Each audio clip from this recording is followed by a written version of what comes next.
Come be a part of Doc Holliday's Rock Splitting Politics with your host, Dr. Ed Holliday. Hear the voices of liberty speaking all across America. Doc Holliday provides thought-provoking interviews and commentary about the issues and actions that are afflicting this country and what we need to do to get America back on track. Get fired up, get inspired, get on board with Doc Holliday's Rock Splitting Politics right now. And here we go.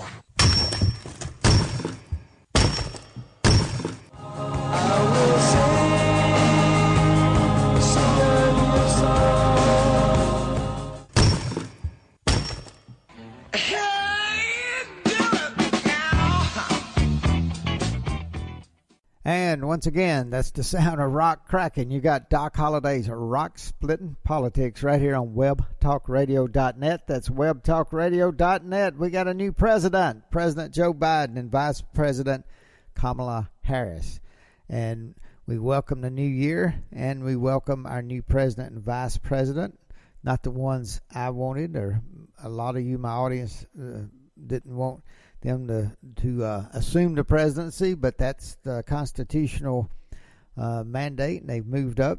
And my people said, hey, Doc Holliday, what's your opinion? Well, my opinion is they are our president. I'm going to pray for our president and vice president, but I also believe that we need to pursue the Republican Party, and those involved need to pursue the lawsuits to let us look at the ballots, let us look at all the allegations of wrongdoing, because this is what they say in our Constitution of our democracy. The most sacred thing is the vote.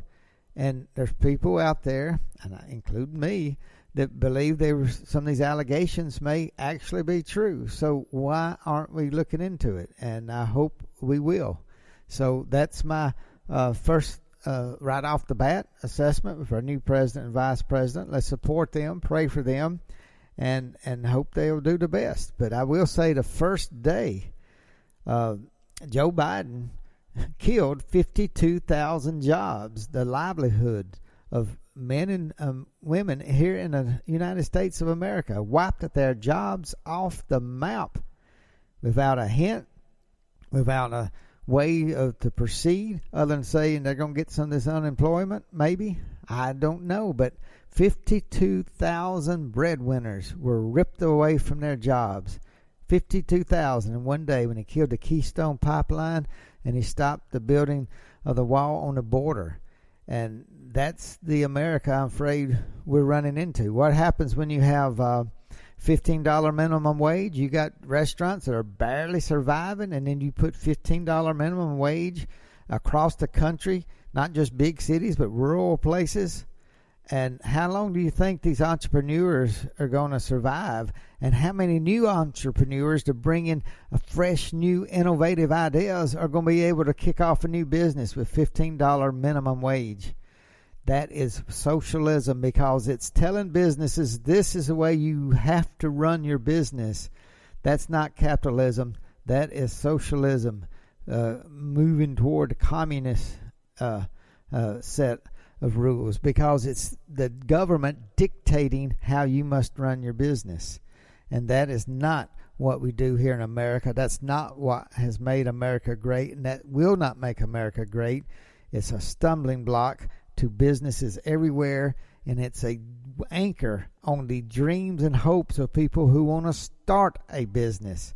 So I don't like the way that's looking, don't like the way it's going. I don't like the way the spending is going. If you're helping those who've been hurt by COVID, yes, all for it, just like Donald Trump was. But when you're helping states who are in bad crisis because of their union dues that they've been paying and promising, politicians promising for decades, and they're out of money, and they're as far as their retirement funds for state workers and what they've promised, well, that's on the state's problem. But now they want the federal government to bail out these states so they can pay for these humongous promises that they made.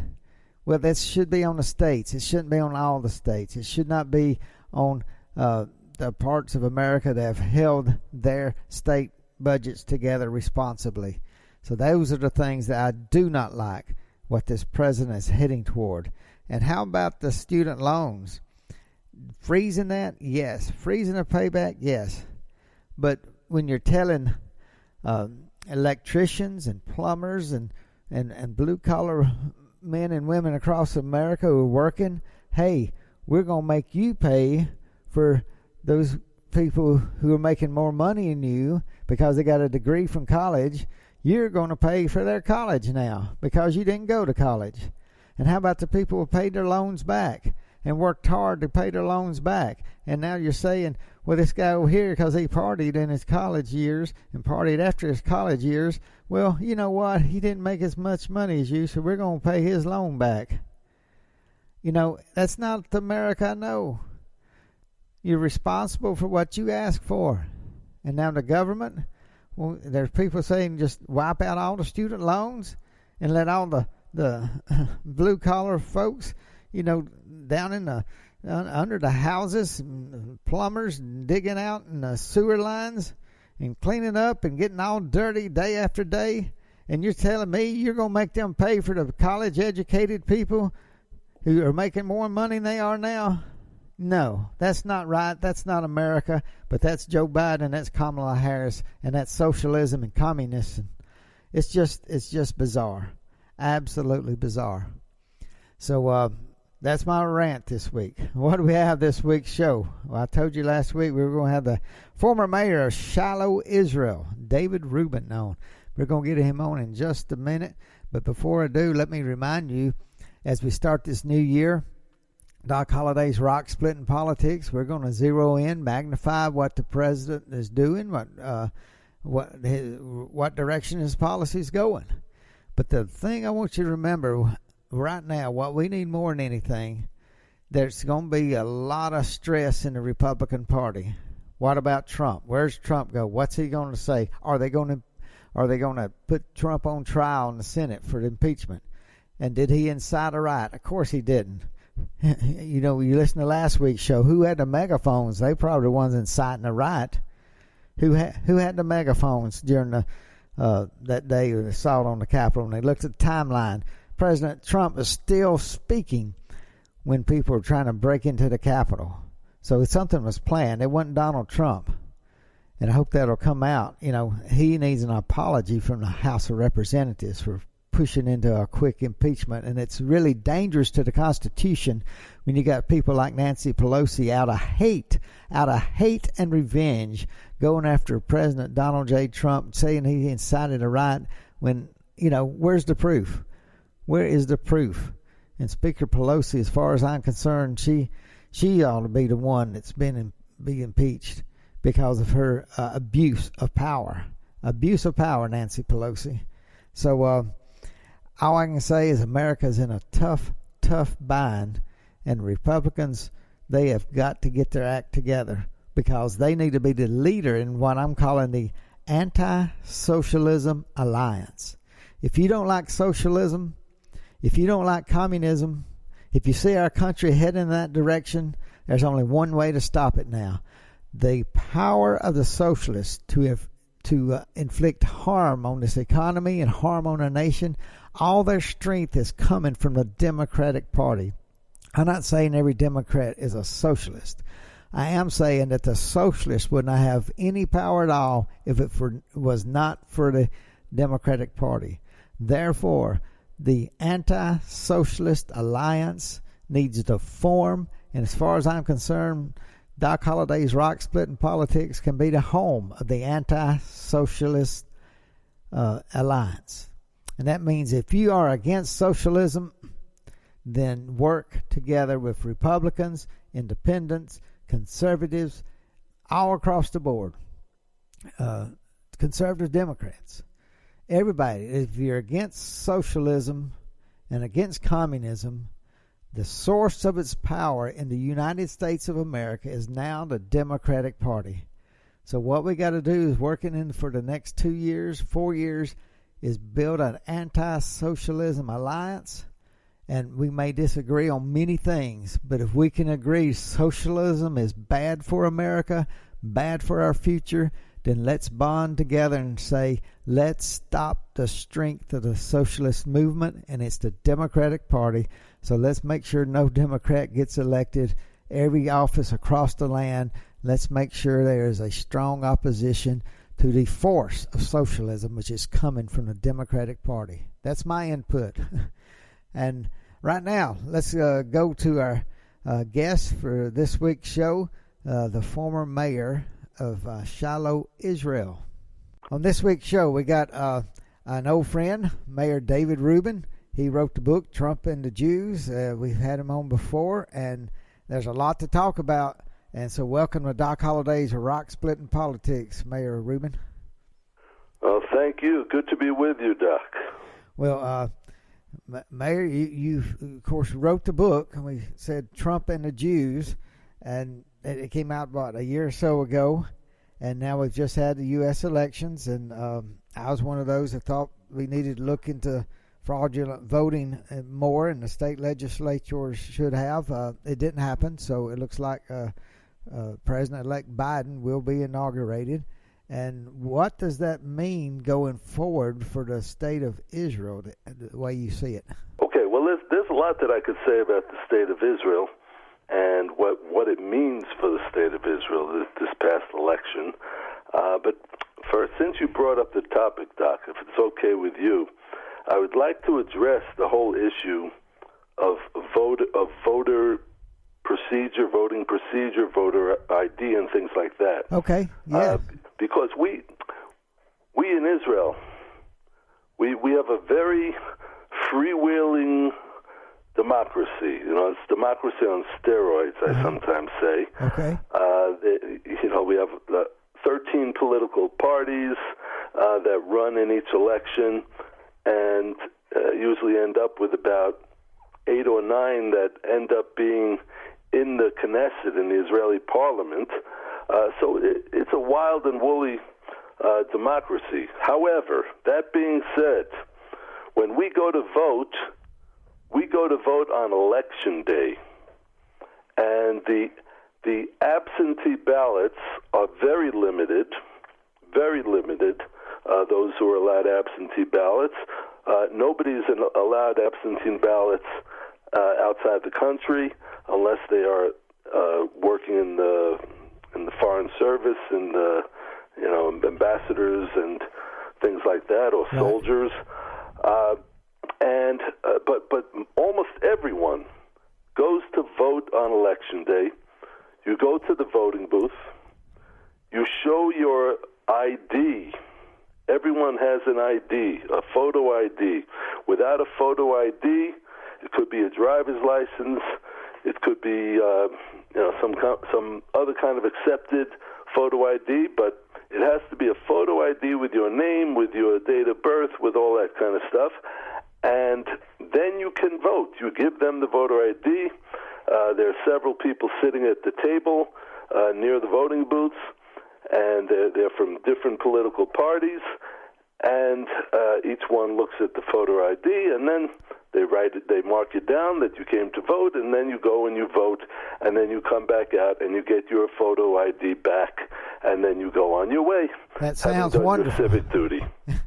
That sounds wonderful. I don't know how America got into the situation we're in, but it's really a shame. Yeah, no mail-in ballots.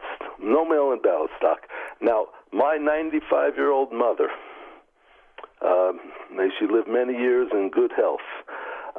She is in Jerusalem, and I go to her house, and I take her to the polls. She can walk, but not that much. So I go with her to the polls, and we go right to the front of the line because we do respect our elders here in Israel. And she goes and she votes. Okay, no mail-in ballots, no, nothing sent to her. She goes and she votes. She does her civic duty. Now, what is wrong with that, Doc? You know what? Why can't that be done in America? I am absolutely flabbergasted by the wildness of that election. Well, we stay back, and it's been a progression over the years. And really, the Democrats have pushed it, but the Republicans have allowed it. There's no way to. It's hard enough to guard the hen house, so to speak, on election day. I mean, you got everybody watching, observers and any challengers or whatever looking at ID. So when you have pre-election, they start voting 3 or 4 weeks before election day. And then they let votes keep coming in for days after the election, and it just opens up all these avenues for potential fraud. And so you're right. I hope maybe we can go back to maybe we can learn something from the democracy there in Israel. Yeah, and let me say something else. Okay. Yes, I want you to add to that, Mayor, but let me stop you right there just for a minute and remind our audience you're listening to the former mayor of Shiloh, Israel, David Rubin. We're speaking to him, and we're talking about the election and how they hold an election in Israel. We're going to talk more about what's going on with Israel now that we got President Joe Biden. But I want to remind you, you're listening to Doc Holliday's Rock Splitting Politics. You're listening to us right here on webtalkradio.net. And we got a book here that I wrote along with Dr. Alveda King, Dr. Alex McFarland, and you can get that book. It is called Bedrock Truths. And we also will tell you that David Rubin has a book called Trump and the Jews, and you can get that book on Amazon. You can also get our book here at Doc Holliday's Rock Splitting Politics called Bedrock Truths at www.docholliday.org. That's docholliday.org, 2 L's and holiday. So check out the website there. Got other books you can order. We'll be glad to get those out to you. And just let me remind you that with Mayor Rubin, we are getting some great insight. He knows America inside and out. He knows Israel inside and out. He knows the politics of both countries. And so it's a pleasure to have you on the show again. Now, you said you wanted to add to that. We're speaking about voting in America and the mess it's got to be in, especially this last election. So add to that. What do you want to add to that, Mayor? Here in Israel, we have there is a system that everyone accepts. It doesn't matter if you're on the left or the right.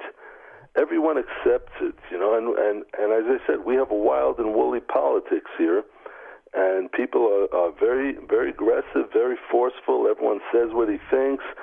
They battle it out, the left and the right and everything in between when it comes to debating the issues.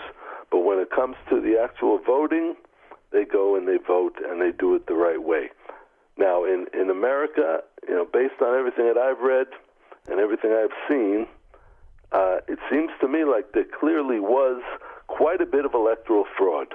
Whether it was enough electoral fraud that could have overturned the election, that I don't know. But apparently the Democrats or whoever was involved in planning it out, and it seems like they were planning it out for a long time, they covered their tracks very well, and therefore it's been very hard to prove. Well, it's and part of it's the legal system won't allow, judges won't allow people to look into it. That's really what's been a shame, and that's why a lot of people are upset. And even the Supreme Court wouldn't take a case, so you couldn't present evidence. So it just has a lot of people frustrated, but life will go on, and hopefully they'll learn from the mistakes here. We surely need to look at the Israel system to see how they're doing it. But let's do look at what do you see moving forward in the Middle East. To me, the Middle East is about as quiet. I mean, there's still, I know, problems in Syria, right on the border of Israel, but it has been quieter as far as the news we get in America at this point. As far as more peace, it seems to be more peaceable than it was maybe 4 or 5 years ago. Well, there is COVID-19. Yep. There is a pandemic, and so for the past 10 months or so, this country, Israel, has been in lockdown, and then not in lockdown, and then in lockdown again, and now we're in our third lockdown. And the economy has been severely damaged. Small businesses, every fourth or fifth business, if I walk down the streets of Jerusalem, has gone out of business. And so I don't approve of that approach. I think it's a big mistake. I think that both of our countries should be looking at Taiwan, countries like Taiwan, who have done it sensibly, who have not closed down their economies, who have taken precautions and have done massive testing in order to enable people to go to work and children to go to school. That's basic common sense. Okay, so when I talk about what America can learn from Israel, I'm speaking about what America can learn from us, from the good things that we do, like what I just described with the voter ID. Right. And voting on Election Day, and what they can learn from us from our mistakes as well. And that's one of our mistakes. I think handling the lockdowns, randomly shutting down 100% of the country is a big, big mistake, and we're going to pay for it later on. Well, that's where we're not sure what's going to happen with President Biden, but. The economy, if people aren't at work, I mean, there's not things being produced, and it's just a matter of time. You can keep printing money or keep sending out checks. Yeah, well, Democrats are pretty good at printing money, and they're also pretty good at just, getting people on social welfare so that they become dependent. They've been doing that for years, and that's why much of the people in the lower classes of the country have not been able to get ahead because they've been created this dependency in them, and that's a big problem. That's a big problem. I have to tell you, I've been living in Israel for almost 30 years, Doc, and as I described in my book, Trump and the Jews, about what the Jews did when they came to America in the early 20th century, and for several decades, the Jews were working hard, and they were poor. And they were poor. They were horribly poor when they got to America, and they suffered from a lot of discrimination as well. There was a lot of anti-Semitism at that time, and a lot of limits placed on where they could work. But do you think they complained about that? No, they didn't complain one bit. They were told by their parents, "You better work hard in school," and they themselves, the parents, were out working, and they were working in sweatshops, and they were working long hours, and they were doing everything that they could get ahead through hard work. So hard work and family is what got them where they are today.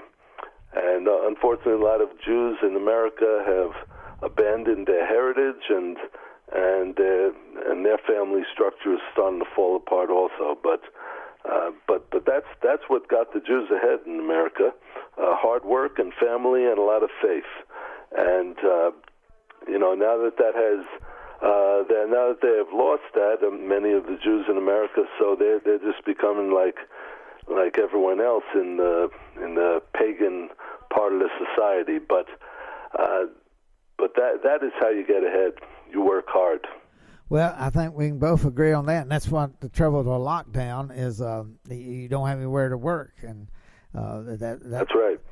Last year when they did shut down America, that's where really Donald Trump had the best economy we had ever had, and then they shut it all down. And I, as a dentist, I couldn't go to work. I mean, it never in my life was I told you cannot work. But they in fact, the state board threatened if they caught us working other than emergencies, they could pull our license and cause all kind of problems. So it was never in my life had been told I couldn't work. So that's something that we all will be facing, looking at to see how to proceed. And you mentioned Taiwan. I wasn't aware of Taiwan and what they were doing. So I'll need to look more into that. And But I know we just got a couple more minutes. I do want to get your idea about Iran, the Iran policy. I know Trump was tough against Iran, and the Obama administration wasn't. And that's where I didn't know where Israel's looking at now. Or are they just more concentrated on COVID, or are they looking at what's happening, with their enemies? Well, look, in Israel, as far as COVID's concerned, sure, there's a lot of focus on COVID and getting out the vaccines, and we're doing it like we have a very good army, and we're doing it like a military operation. The people are taking it. Healthcare professionals, people under or over 60 years old, are already getting down to the 55-year-olds. But we have to be concerned always for our survival. There's still terrorism. It may seem quiet to you over there, but there's still a lot of terrorism. We've still got a lot of challenges with that, and that hasn't changed. Maybe a little bit less because of COVID, but it's still there. And so we have to keep our eyes out, and we're always on guard against countries like Iran, who are trying to destroy us and say so as well. Biden is a concern. We are very concerned. President Trump was the best president in terms of Israel-United States relations ever in history, and he did some great things. People in Israel are very concerned, I must say so. But one of the things I did want to mention, too, just for what about, I know in Israel, tourists coming from around the world, and it, is all year long, and now I guess that's completely shut down just about, isn't it? Zero tourism. No one is allowed into the country, and hopefully that'll change soon. Yeah, well, I hate to hear that, but I mean it's that way around the world. They're just not, and people don't want to travel now, and them can't. But it's been a pleasure to talk to you again, Mayor Rubin, and I know there's a lot of uncertainty out there, but I do appreciate your philosophy and commitment to capitalism, America, and seeing Israel and America being friends, and I hope we'll continue as nations being friends, and we'll just hopefully get you back on as we see how everything proceeds. Well, thank you, Doc. It was good to be with you today. Good being with you. And that was the former mayor of Shiloh, Israel. Always good to get his insight. Brilliant man, brilliant strategist, and I'm glad we got to get him on Doc Holliday's Rock Splitting Politics today. And I know you're better informed. I am, and we're glad you're listening to the show today. Next week, we'll be looking at what's going on in the new year. And so listening, and there is a lot going on. Probably not as much rock-splitting politics happening as when Donald Trump was president, but there's a lot going on that we got to be watching and looking at, and I'll be glad to be with you again next week. Take care until then. Thanks for joining us today, and remember to listen again next week for another edition of Doc Holliday's Rock Splitting Politics. You can order Ed's new book, Bedrock Truths, by clicking on the book cover right in front of you on the screen, or visit DocHolliday.org. Thanks for listening, and we'll see you again next week.